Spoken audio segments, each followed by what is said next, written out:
দিল্লি থেকে ভোট চাও, যত ভোট পৌঁছাবে বিজেপির তত লাভ হবে। তো তৃণমূলের দুটো এমপি রাজ্যসভার ভোট পৌঁছিয়েছে, তাহলে কার লাভ করালো?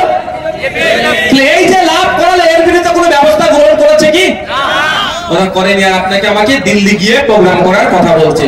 সামনে ভোট আসছে, যাকে মনে হবে আপনার ভোট দেবেন, আমি জোর করবো না। ভোটের সময় এসে ভোট চাইবো, ভালো লাগলে ভোট দেবেন, নাহলে দেবেন না।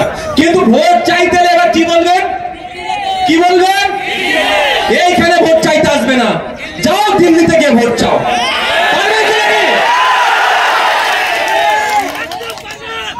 একদম ছেড়ে কথা হবে না বলে দিচ্ছি। আমি সমস্যায় পড়বো, এটা আমার মাটি।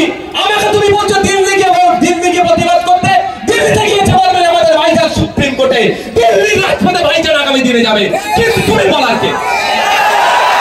একদম ছাড়বেন না, ভদ্র ভাষায় বলবে বাবু চলে যাও। কি বলবে? চলে যাও, দিল্লি থেকে ভোট চাও।